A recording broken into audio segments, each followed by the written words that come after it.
Hi guys, welcome to Nawaz kitchen. இன்றைக்கி ஒரு சூப்பரான பட்டர் நான் எப்படி பண்ணுறேன்னு பார்க்கலாம். அதுக்கு நான் ஒரு 150லேருந்து 200 கிராம் அளவுக்கு மைதா எடுத்திருக்கேன். இதுக்கு தேவையான சால்ட்டு, ஒரு 1/2 டீஸ்பூன் அளவுக்கு சுகரு, ஒரு 1 டீஸ்பூன் அளவு பட்டர் போட்டு நல்லா ஃபஸ்ட் மிக்ஸ் பண்ணிவிட்டு தேவையான அளவுக்கு தண்ணி விட்டு கொஞ்சம் லூஸாக, ரொம்ப லூஸாகலாம் டைட்டாகவும் மாவு பிசைஞ்சிக்கலாம்.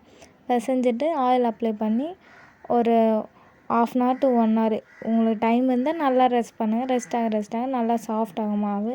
அப்புறம் மாவை எடுத்து நல்லா இந்த மாதிரி நீட் பண்ணிவிட்டு மாதிரி ஓவல் ஷேப்பில் வந்து கொஞ்சம் திக்காக, ரொம்ப மெலிசாக திரட்டிட்டு மேலே வந்து கொரியாண்டர், எள்ளு, ஒயிட் ஆர் பிளாக் எது வேணால் ஆட் பண்ணிக்கலாம். போட்டு 2 சைடு ஆயிலெலாம் எதுவுமே தேவையில்லை, இதுவே கரெக்டாக இருக்கும். லைட்டாக ஹீட் ஆன அப்புறம் அப்படியே டேரெக்டாக ஃப்ளேமில் வச்சோம்னா நல்லா அந்த ஒரு மாதிரி சார் ஃப்ளேவரோட கடையில் கிடைக்கிற மாதிரி இருக்கும். சூப்பராக இருக்கும்.